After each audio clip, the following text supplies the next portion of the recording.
Really appreciate it. Kaya Sure. gusto namin makilala kayo ng gusto ng mga kabataan lalo po. No? Sure. Thank you very much, Erwin. Mike, okay ba tayo? Mag-start tayo shortly? Yes, Sir Richard. Anytime po. Okay.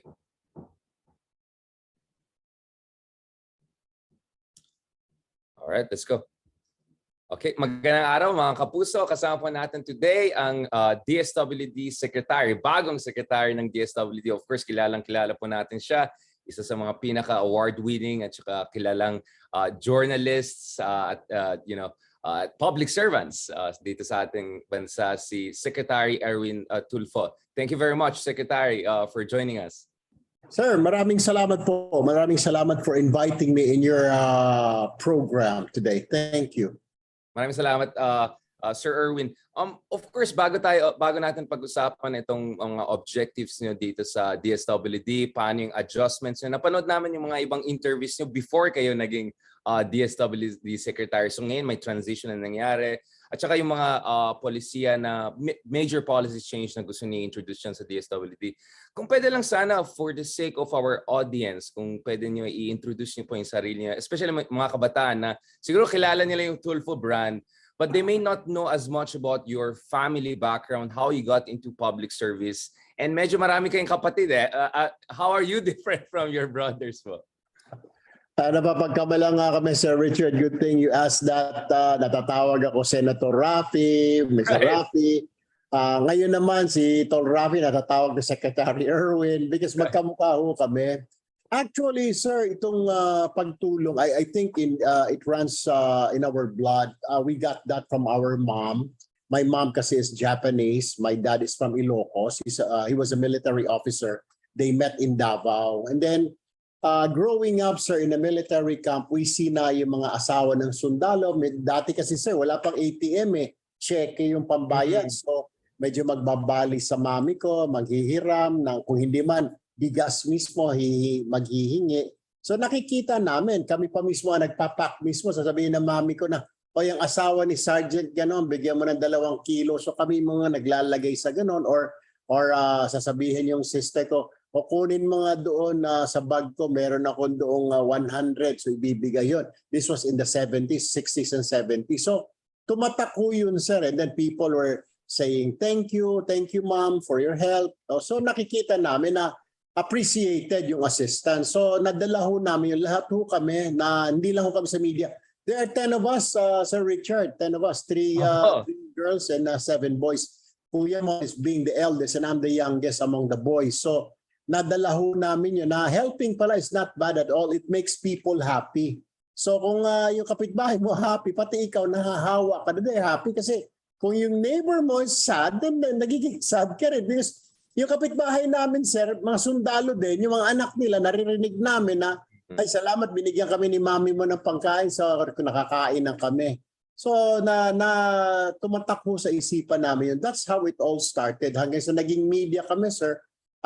Lapitan ng mga tao, we set up our, like Kuya Mon, meron siyang isumbong mga TULFO public service program, and then Kuya Ben, and then Rafi, and then myself, yung Erwin TULFO Action Center. So nadala ho namin yon yung public. Aside from being broadcaster, nag-newso ako dati, nagre-report, meron ako sariling field office na who caters or which caters to the needs of this individual na in crisis, sir. Right. Sir Erwin, thank you very much for the clarification. As paras pala tayo may Ilocano background. And of course, alam ko dun sa Ilocano background, andun yung sense of egalitarianism, no? Yung kapwa, in fact, in many ways, yun yung culture talaga sa North. Aside from that, nalaman ko pala, may Japanese background pala kayo. So maybe that also inculcated this sense of public service. Tsaka yung pakikikapwa, no, na very strong din sa kanila. By the way, Sir Erwin, pang-ilang kayo dun sa mga kapatid na lalaki? Kasi pang-9 po ako, 9. I mean, I'm the youngest. I'm the youngest po. Opo. I mean, it's quite obvious, but I think mas maganda na i-clarify, no, just about that. And then, dun sa medyo matapang kayo, no? I mean, is that because marami kayong lalaki sa family, you have to adjust to each other? Kasi kami, ilan lang kami kapatid. I understand, nung bata pa lang, nag-aaway kami over things, mga school supplies, etc. Kayo, ang dami niyo po, tsaka maraming lalaki. How did that created this sense of parang strong personality and character na kilalang kilala kayo bilang that mga It's the discipline siguro, Sir Richard, within the family, my dad and my mom, we were raised like parang may seniority lagi. So you obey first before you complain. So doon tumatak yun. And then yung discipline, sir, sobra din. Talagang may palo kami. Dati naman wala pa mga child abuse. So may palo kami na di pa, we do that. So napapagalitan kami. Talagang straight, napapala kami ng sinturon. I think yun it toughened us eh. But then when they discipline us, my dad and my mom, they explain. Alam mo bakit ka pinalo? Hawak-hawak mo pa yung bat mo dahil masakit yung sinturon. They were explaining. So tatatak yun na, okay, that's wrong pala. I should not do that. Eh syempre bilang bata, makulit ka, you do another thing na naman. And then you get scolded, you get spanked, you get punished. Ayun siguro yung tumitibay ka. Tsaka bawal sir umiyak, lalo mga lalaki. If my dad was like, hindi ka pa pinapalo, umiyak ka na. And he doesn't like that. So pagkatapos yung bully, sir, nako, hindi rin uubra na iiyak ka, uwi ka sa bahay na iiyak because you were bullied. No. My dad would want us to face that bully. Bahala ka na mabugbog dyan and face up with the bully.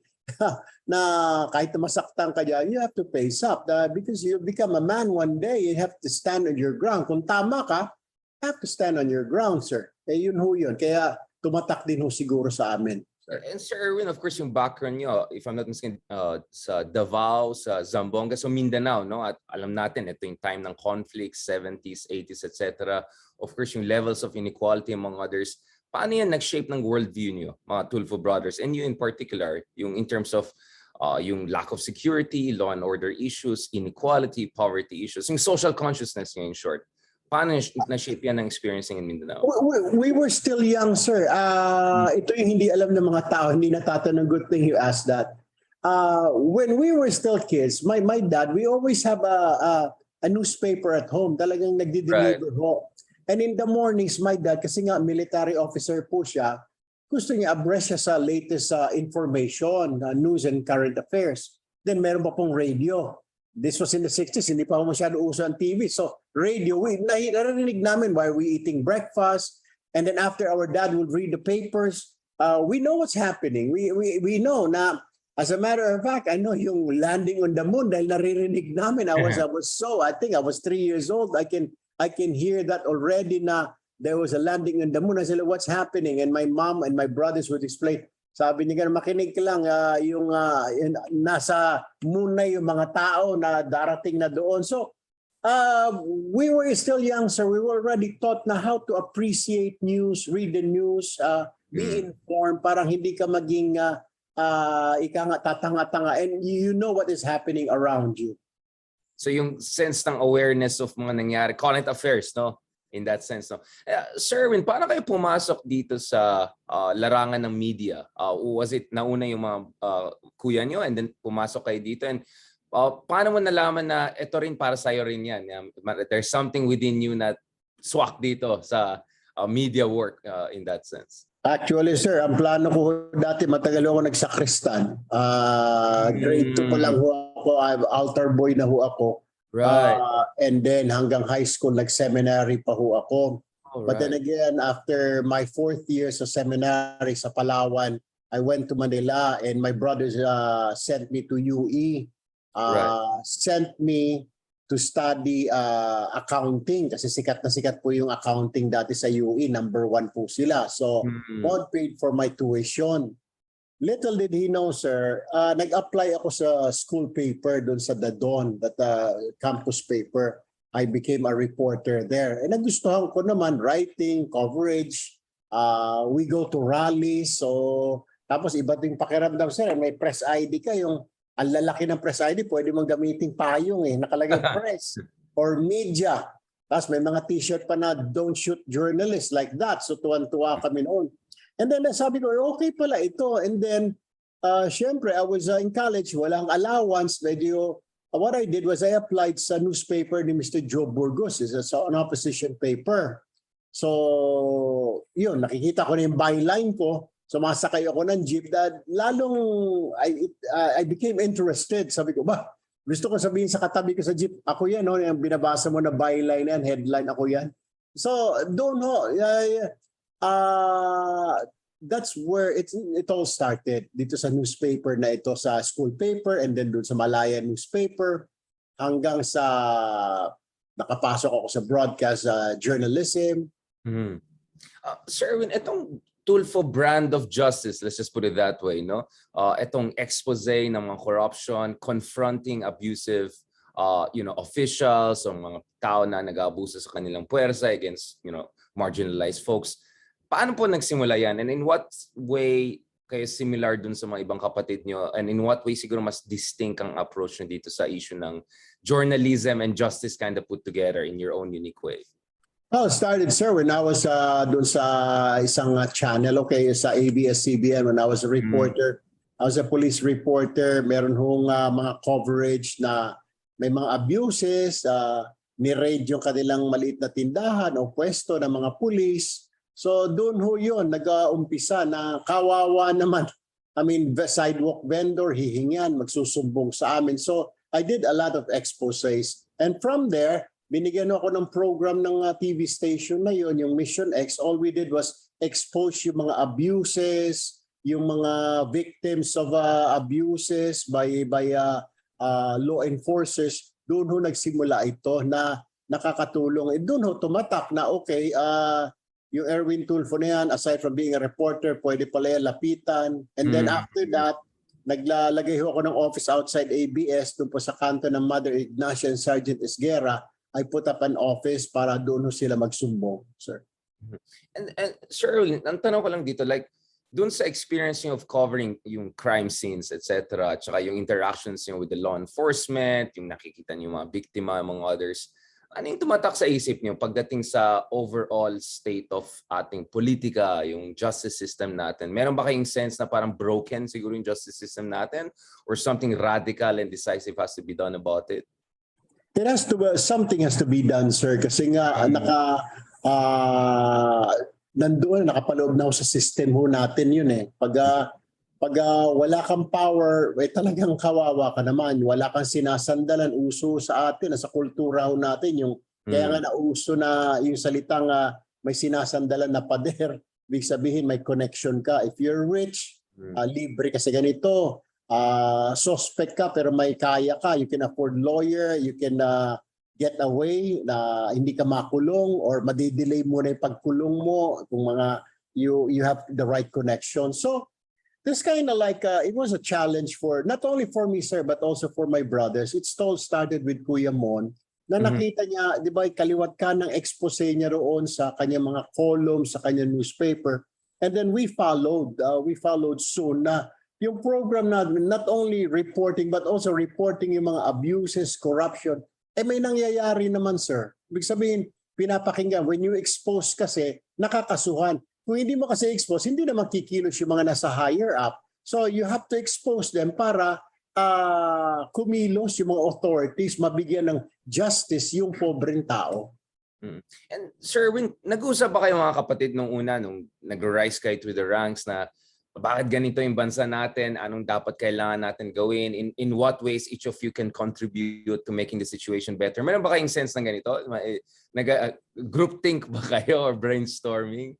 Hindi na, sir, kasi when I was in college and then working first time in the newspaper, pinag-uusapan na ho yun eh. Mga columnists ho natin, they write about it, about abuses. So it's a common knowledge kahit yung mga tao natin, pero wala hong magawa because powerless ho eh. Wala talagang political will ang mga leaders po natin back then. So kailangan somebody has to do it. May malapitan ng tao kasi lalapit ho yung tao sa authorities. How can he complain or she complains? A policeman, for example, or isang government employee, susumbungan niya, gobyerno din, di ba? Or police na inabuso siya, pinutungan siya, sa police din siya magrereklamo. Of course, may tinatawag tayo na kabaro system. So kabaro niya, libre yun. So yung alternative ng mga tao was to go to the media, was to go to me or to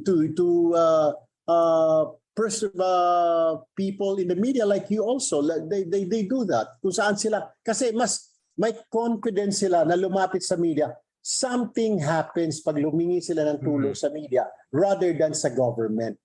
Right. Sir Erwin, what about yung mga critics na nagsabi na ang risk naman dito is parang trial by publicity, or minsan baka yung due process or yung institutional process ay nasa circumvent by taking these issues straight to the media? How do you make sure na may due diligence dun sa research nyo, yung sa mga initial procedures na para siguraduhin na yung mga akusasyon na binibigay laban sa mga opisyales ay may basihan, or this is not just made out of nothing? Siguro, sir, the training, being a reporter, a journalist, di ho ba, you always balance two sides. Itong nagre-reklamo and then the one being complained, you have to get both sides. So what happened? Okay, may darating ho, di ho ba, na like for example, ako, lalapit ako sa iyo, Sir Richard, irereklamo ko si ganito.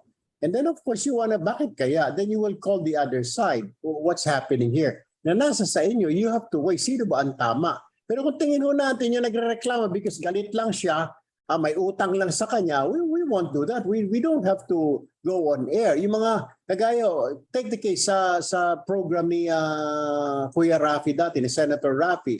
So, as much as possible, both sides, kinakausap niya, humaharap sa kanya. Then, it's the people who will decide. Ganon din ho yung ginagawa namin. Kukunin ho namin yung complaint out, may nagsumbong like this, and then we will get the side of the other side. Yung sa suspect, usually, yung kino-complain, what can you say about this? Then magsagutan, then we let the public decide. Ano sa tingin nyo? Sino ang tama? Secretary TULFO, what were the greatest moments of pride dun sa itong brand of journalism nyo that kind of mixes justice, advocacy, and journalism? Ano yung pinaka-proud moment nyo throughout all those years? I'm sure marami kayong moments na parang natuwa kayo, may natulungan kayo. But what was yung mga nag-stand out talaga para sa inyo? Well, sa sobrang dami, Sir Richard, wala na ako maalala. But so many of them, yung mga like yung mga kababayan natin na mga nadidemolish yung kanilang mga bahay when in fact nasa court pa lang yung mga workers na mga dismissed from their work illegally, or mga OFWs tong recently lang na pag-uwi dito sa Pilipinas, they were raped pala, they were abused, but then wala hong nagagawa, hindi natin natutulungan. These are the things so na we feel satisfied. Nagkakaroon kami ng satisfaction na kahit papaano, sir, natulungan ho namin. Hindi man sila natulungan ng gobyerno, at least natulungan po namin in our own little way, Sir Richard. And Sir Erwin, was there a moment of regret also, or parang sana ginawa namin mas mabuti ito, or nagkakulang kami if possible, or ganun throughout all those years? Ang regret, sir, is pag hindi mo na talaga natulungan, lumapit po sa iyo and then it was a dead end. Kunwari, nasa korte, you know that this person is innocent, di ho ba? Hindi naman kami abogado, hindi natin naman pwedeng pakialam pag nasa hearing na yung kaso, tayo mga sa media. And then we find out na talo na pala, natalo siya bigla after 6 months, a few months. And then so justice wasn't served.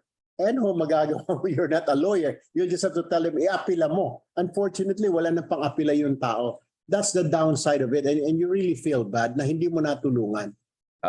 In the earlier phase, no, nung nasa judicial process pa.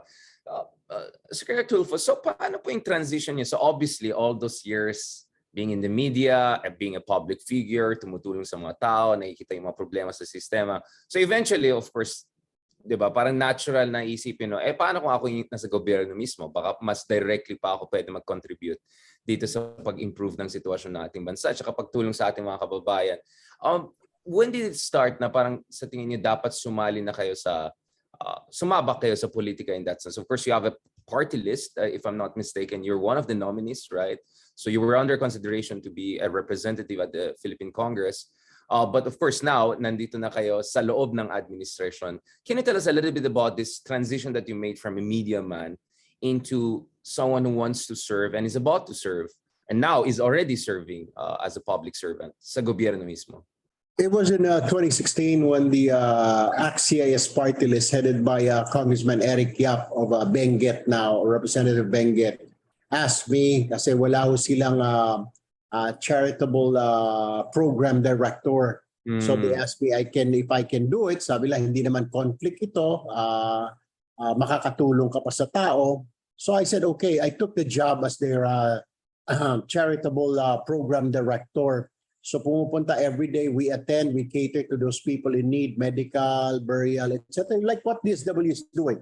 The only difference is smaller in nature yung sa CIS kasi limited yung funding. Unlike dito sa DSW, it's so wide. I mean, buong bansa. Pero back then kasi, Sir Richard, may mga bumabalik, kunwari burial assistance, pupunta raw sila sa DSWD, ang binigay lang 2,000 pesos. How can you bury your dead with 2,000 pesos? And that's a no-go. Or may bill ho kami, sir, 150,000. Go to DSWD, babalik ulit sa office namin. Binigyan lang mo kami ng 5,000. How can you bring out your relative or your patient out of that hospital with 5,000 and yet you owe 150? Hindi man lang nilapit-lapit. So kami naman, pag bumabalik ko sa amin, we try to help. We look for funds. We call our friends in the Congress, in the Senate. Sir, baka meron ho kayo dyan pondo, matulungan. We give them referrals. So doon ho naisip, sir, like, what if I've been given the chance to direct that or be there to head that, then siguro I can do something about it. Kaya nga ho, on my very first day here, I asked everybody, I asked our finance department, like, how much do we give ba talaga? Sabi, sir, kasi limited, kasi kung hindi, lahat ng bibigyan. Sabi ko, no, wala tayong magagawa. Pero kasi, if you really look, di ba, Sir Richard, if you have a medical bill or your friend or your relative na 150, bibigyan mo ng 10,000. Hindi ko papansinin ng hospital eh. But kung naman, baka pwede naman ilapit-lapit mo, make that about 50,000 para the hospital, then promissory note mo yung 100,000.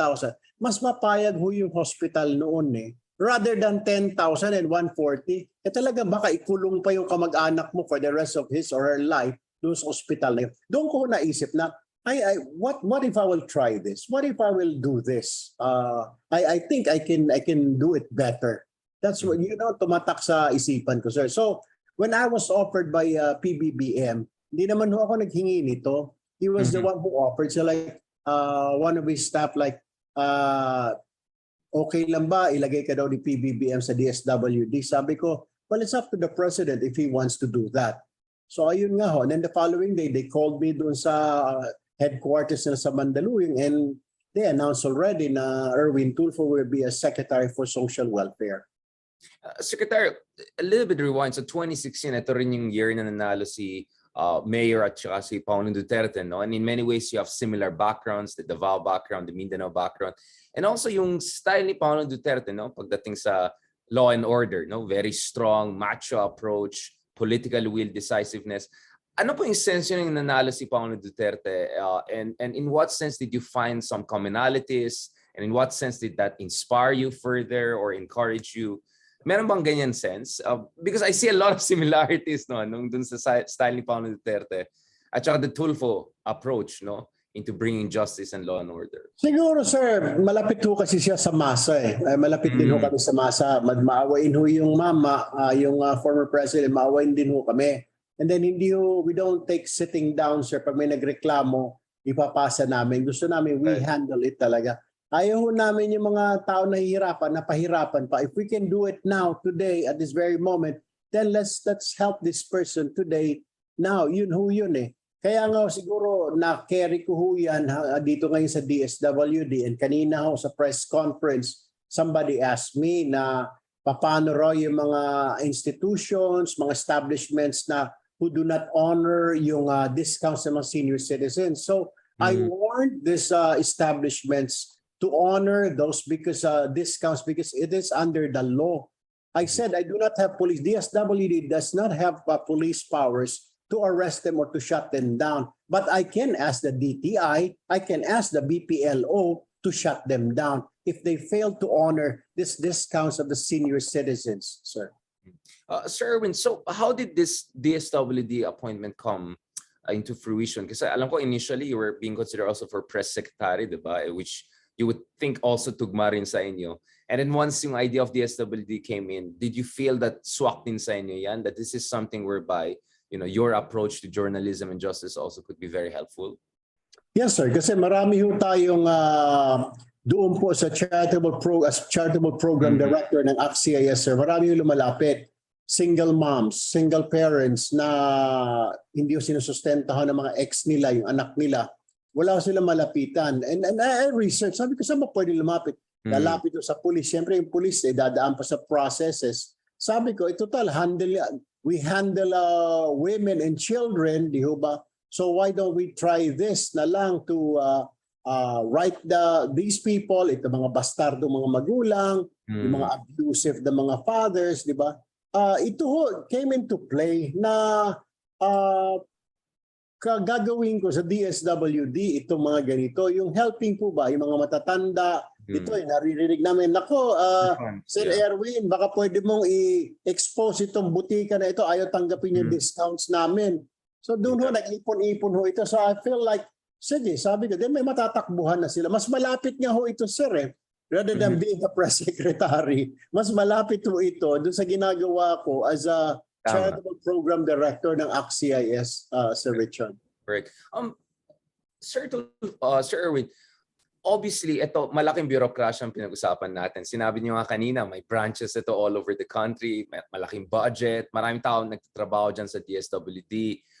How do you balance that against the kind of your TULFO style of swift justice, no? Yung especially yung red tape, yung bureaucracy. How do you make sure na mabalanse mo yung kasi maraming procedures sa bureaucracy para siguraduhin mo walang abuso, 'di ba? You follow the rules, etc. At the same time, of course, sinabi niya gusto niyo maging isang DSWD secretary na people can feel, people can touch, people can talk to. Parang meron pa rin kayong sinabi na para may rapid response, tactical team approach din dapat kayo within 24 hours, dapat may response agad. So far, how is the adjustment going? Kasi chinek ko po yung mga initial comments yung transition pa lang kayo. But now, 2 weeks in dito sa position nyo, what are your assessments so far? And sa tingin nyo, are you making that adjustments and how successful things have been? Wala siguro, Sir Richard, political will. Medyo may mga nagtaasan ho ng kilay. Siyempre, hindi sila bago sila sa system. And then I hear comments like, iba naman ho kasi sir yung private sa government. Sabi ko, but can't we apply yung mga pwede sa private sa government? Like sabi ko, these long lines, the people asking for medical assistance, burial assistance. Dati ho, sir, they would come in at 4 a.m. Makakauwi na sila sa bahay nila at 5 p.m. or 6 kasi nag-aantay pa sila. We cut it down now, sir. Awa ng Diyos, 3 o'clock pa lang, wala na ho sila rito. They already nasa bahay na sila. So we cut down about 2 hours or less. Bababa na ho namin yan sa mga regions namin. They have to follow soon. Binawasan ho namin yung mga forms. Napakahaba, Sir Richard. Hingi ka lang ng burial. No? Yeah, hingi ka lang ng burial assistance, Sir Richard. Tatanungin pa kung ilan anak mo. Anong year pinanganak si panganay. So if you have 12 kids, you have to write down all 12 kids. Saan na sila? Anong course? Di ho ba? Parang hindi na kailangan because you're just asking is burial for your mother-in-law or father-in-law or your cousin. So tinanggal ho natin yan. Pinashorten natin yung forms. Tapos yung lines inayos ho natin. This is for medical. This is for burial. This is for food. Dito kayo pumila. Hindi yung one line lang kayo. Paano kung matanda ho yung in-interview sa unahan? Mahinang pandinig. So kawawa naman yun sa likod. We did that, sir. And then also, like I said, it's political will. And then, nabutan ko dito, medyo maangas po yung ilang kasama ho namin dito. Pag sumagot, pag in-interview matanda, Lola, ano ho, pangalan mo? Like that. Or ilang beses ko na ho sinabi sa inyo, kulang ang dokumento nyo, bumalik na lang ho kayo. Things like that. It hurts, sir. I mean, these people are our clients. Kung wala ho ito mga ito, there's no DSWD. I keep on emphasizing that and telling them, all right? These are poor people, okay? But they are our clients. Our clients are not taxpayers. Our clients are poor. Hindi po sila yung magbabayad ng buwis, yung magbabayad ng ganito, mag-i-import, bayad ng taxes. Hindi ho. So, with that, sir, natuwa naman yung mga tao na may result tayo. So, ngayon, medyo nagdahan-dahan na, medyo nag-a-adjust din ho yung mga employees. Their reason was like, nakakapagod. And then I told them, well, our gates are open. If you want to rest, for the rest of your life, just stay home, then go stay home if you don't want to serve these people anymore. It's working naman ho, sir. It's working. But it's going to take some time, siguro a few more months. Pero everything is going to plan. Yung kagaya po dito sa mga employees treating properly our clients, it's going smoothly, sir. Pero I still have to do a lot of things, adjustments sa iba pa mga programs, how they can secure that these benefits in a quickest possible time, sir. So, meron kayong parang streamlining strategy, no? Paano Of ayusin? course. How to make the most out of yung mga existing institutions na meron kayo. Meron ba kayong parang macro assessment na nangyari? Meron ba kayong team who's making an assessment of how the management of the bureaucracy has been going on? Or is this more like played by the ear, let's look at it here and there and compartmentalize and analyze? Wala kasing, sir, na time na I have to study this. I really have to learn it. The day I came in, wala akong oras na pag-aralan ko ito. Kagaya ho niyan, the first marching order of the president was like to clean the 4Ps. So nakafocus ho tayo dyan. As we go along, meron ako makitang problema. O bakit mahaba ang pila nito? This is for, yan po, sir, for crisis intervention natin. Can we cut this line down? And then may makita ako ng mga matatanda nakatulog na sa upuan because they're waiting pala for the answer of our office kung approve sila para dun sa livelihood program nila. O bakit hindi pa na-aprobahan? Nag-aantay pa yan. So, when I go around the office, umiikot ho ako Sir Richard, every day, almost every day. I go around, especially on Mondays. And then may nakakarating sa akin ng mga text messages or sa mga social media reporting to me na ito ho ang problema. And I attend to that problem right away, sir.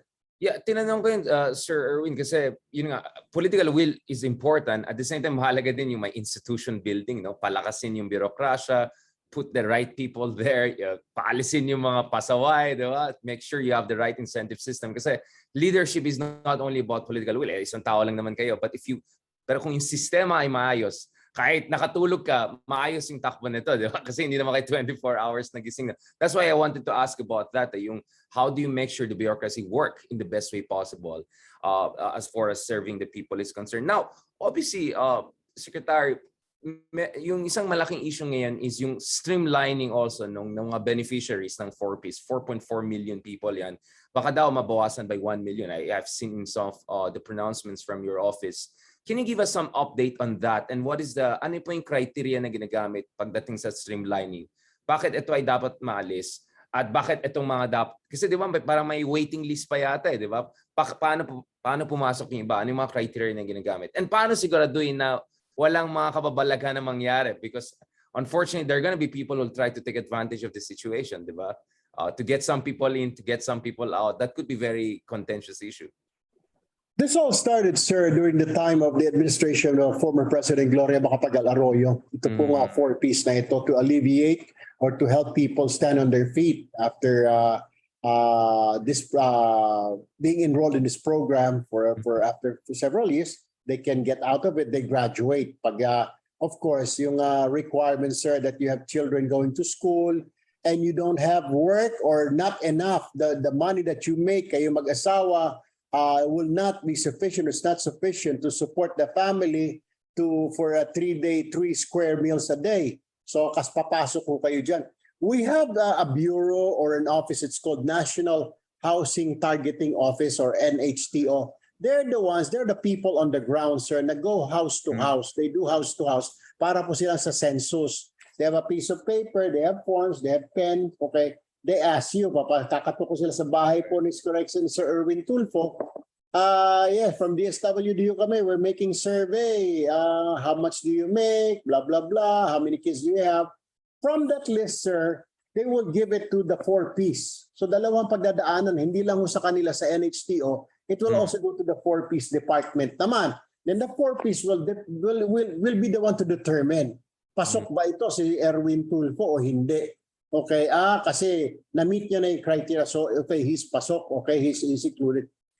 Unfortunately, sir, from 2009, it all started, sir, mga 2009 2009, sir, hanggang ngayon, yung listahan, doon nagkaroon na ng 3 versions. Yung listahan ng 1, listahan ng 2, listahan ng 3. Pero itong listahan ng 3 lang, sir, ang maraming na-delist. Yung sinasabi, kasi doon sa listahan po nila, ay nakalagay lang po doon, poor versus non-poor. Kung doon ka sa poor, sir, patuloy ka na you will be staying at 4-piece program. But if you're already listed as non-poor, for example, Richard Hyderian, non-poor, alisin ka na ho doon. We will warn you na, Sir Richard, next month alisin ka na namin because you're categorized as non-poor anymore because you have 2 children already working overseas or your wife already has patubigan or you already have a small business. We will inform you. There's a process naman. This time po, itong 2019 na list po namin, pag inilabas na ho ito, na ibigay na namin, ipasa na namin sa NEDA, sa Malacanang, that's when we start taking off these people and then inform them that they will be taken out of the 4-piece program.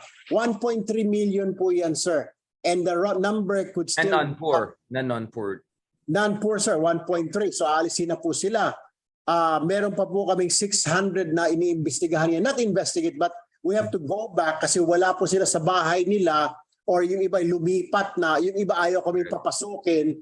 So kailangan na imbestigahan. So, pero hindi naman yung, it doesn't mean to say na 600. So 1.3 plus 600, 1.9. Hindi naman po. Baka naman meron pa kalahati noon ang will stay with the 4-piece. Pero sir, it's not savings. They were saying kasi na it's a savings of the government of about 12 to 15 billion. No, sir. Kasi may kukunin kami ulit naman na iba na on the waiting list. Now, been waiting for several months now, for years now, we have to bring them in. So it's not a savings.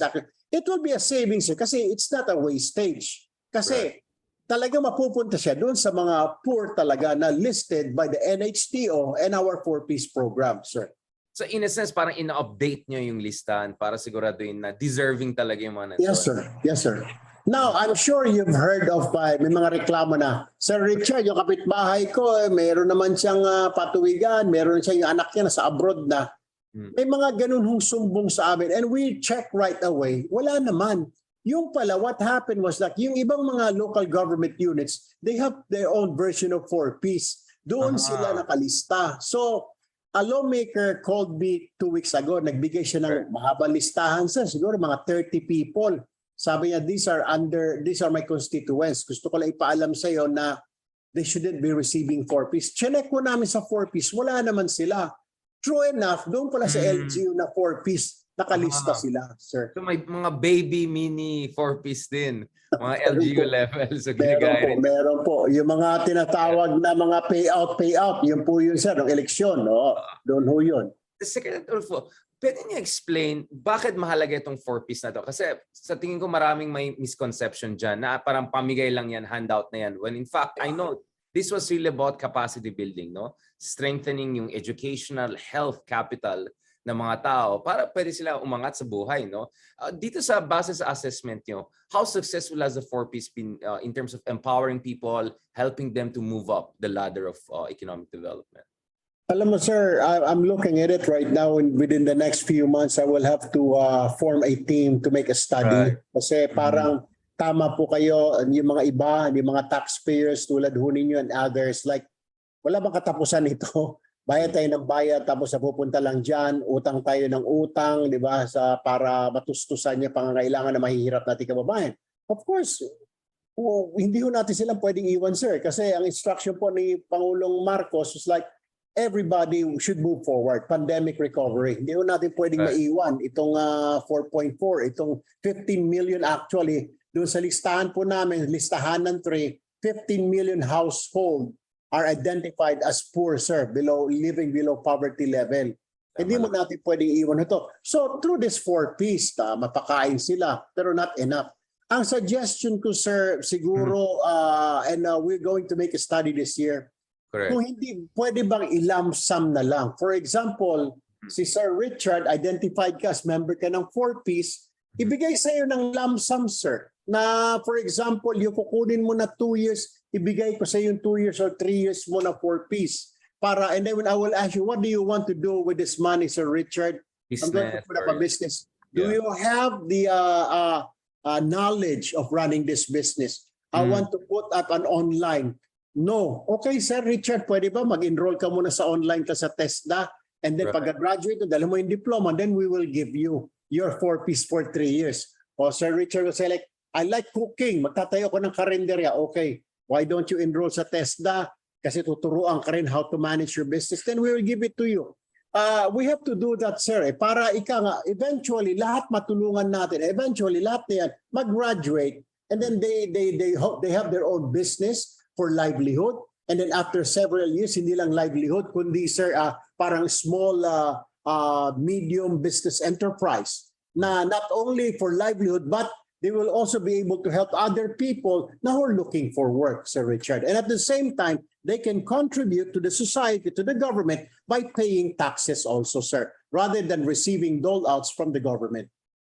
Para hindi lang pitik-pitik, no? You give them a significant amount para pwede sila magsimula ng something Marami na long-term, po, marami na po kami natanong initially, sir, and they agreed to that. They said, mga mas maganda yung secretary, 3 years mo ibigay sa amin in advance. Pero we have to make sure na meron kung saan mapunta yan. Of course. Nagbakasyon na yan sa Boracay mamaya. Of course.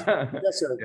Yeah, but in fairness, Secretary, actually I've seen a lot of studies by really high-level economists, no? May mga ganitong proposals, no? It actually works in many places kasi marami diyan lubog sa utang. So kung medyo makabayad sila sa utang nila, medyo makapagpahinga sila, 'di ba? You can make better decisions in life.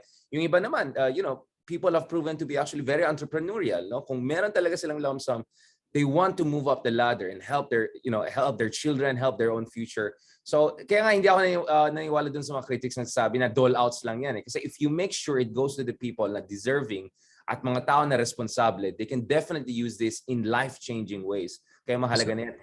And Sir Erwin, of course, panahon ito ng pandemya. So medyo malaking impact ito sa poverty alleviation, underemployment issues.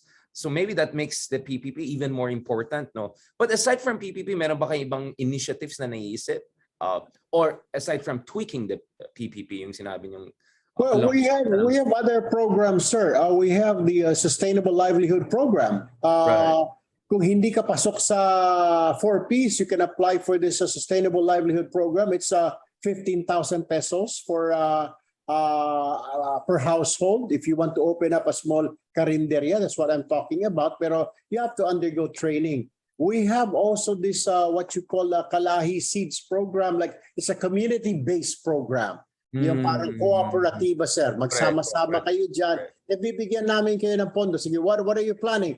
Ikang dressmaking industry or agriculture industry. Okay, then we will give you the money to finance the equipment that you need. Of course, a startup capital para you can start your own business, your small business with the community, Sir Richard. So i-link mo itong dalawa, no? Yung 4Ps at saka itong Sustainable Livelihood Program. Patapos na tayo dito. Alam ko marami tayong pinag-usapan, but really, really appreciate this, Secretary TULFO, no, for giving your time. Now, I just want to ask also this question. Paano po yung interagency coordination nyo? Kasi maraming bagay na nasa jurisdiction nyo at kailangan nyo ayusin na related din dun sa ibang departments, whether ito yung DILG, whether ito yung Department of Trade and Industry. How do you make sure you have that proper kind? Kasi for instance, yung mga abusadong parents and all, may kinalaman din yan sa police, di ba? So inevitably may DILG aspect na yan, di ba? Or yung mga kabuhayan, syempre related din yan sa DTI.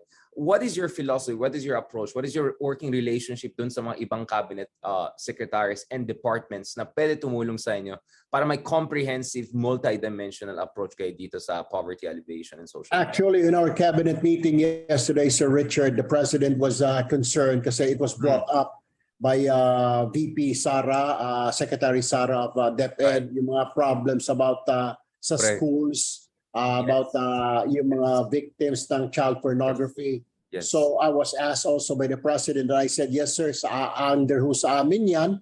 And we have to coordinate with DILG and with the Department of Justice. And then Secretary Benhar Abalos, after the cabinet meeting, said like, pare, we can sit down with the DOJ and talk about this, and Solicitor General and also DepEd, parang interagency, so that to stop this about child pornography, and probably ask for the help also of Interpol kasi baka napapasok tayo dito ng mga pedophiles coming from overseas. So isa ho ito, and then we also have we have to coordinate with DOH also. They have funding daw according to OIC Vergere of DOH.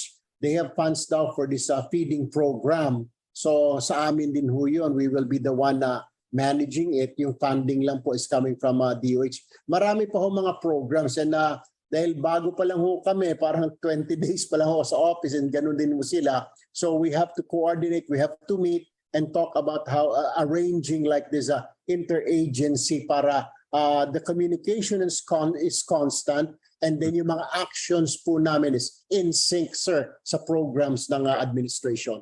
Yung interagency coordination talaga. Exactly, sir.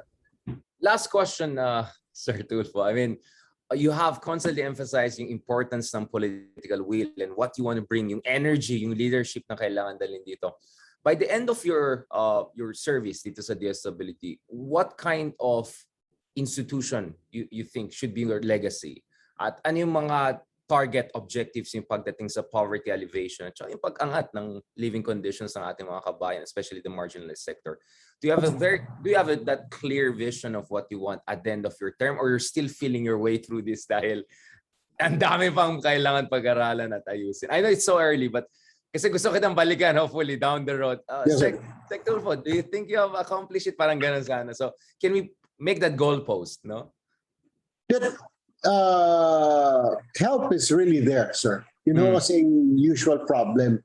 Pumunta ho kami doon sa DSWD. Ito lang ang tinulong eh. I want na pag sinabi mong pumunta siya sa DSWD, when he steps out of our gate or our office, he or she steps out of the gate of our office, nakangiti na ho. Bakit? Kasi nabigay ho, natulungan ho ako. Hindi yung partial na tulong.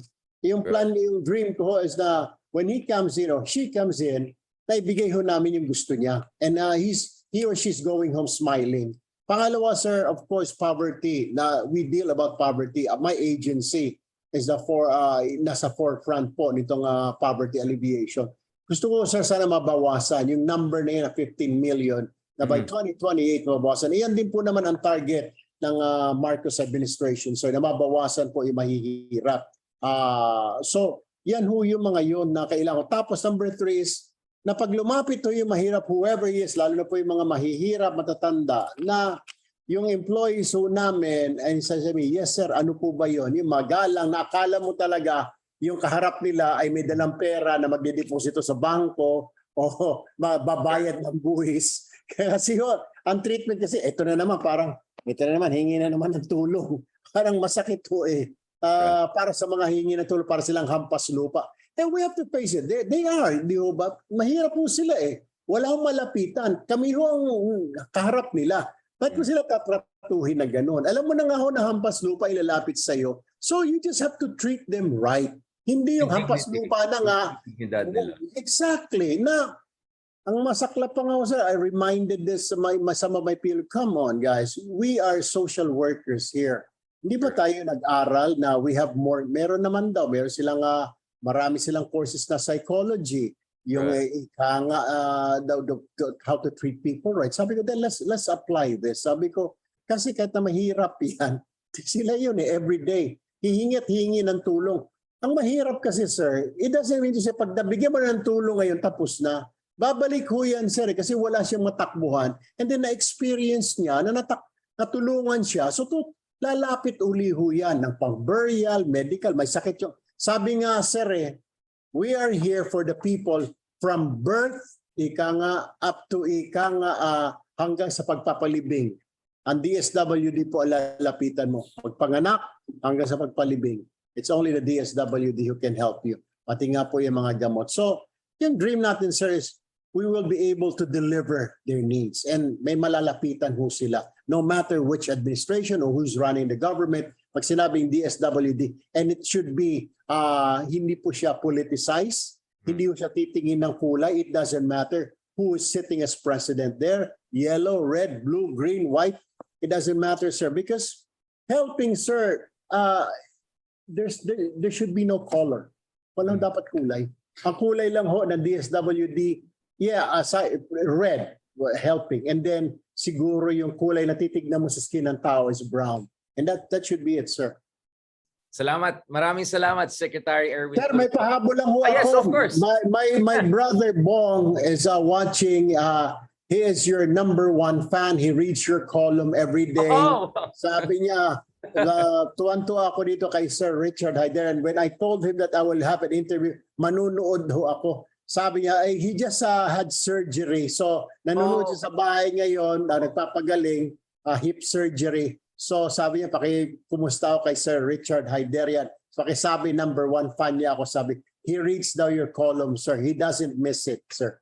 Salamat, salamat. My prayers also for his swift recovery, no? Thank you. It's good to know may mga TULFO followers din ako. So Meron sir, meron po. He really reads and up to date ho siya, sir. Up to date ho siya. At yung mga agree ho siya sa iba mga points ho ninyo. He agrees. Sabi niya may punto naman si Sir Richard. His name po is Bong TULFO. He's in Davao right now with his wife May, sir. Of course. Thank you very much, Secretary. Again, thank you so much, Secretary Erwin TULFO, for giving your time to us at for showing your more gentle side. Kasi ito na nga, alam namin yung matapang side. Diba? Yes, sir.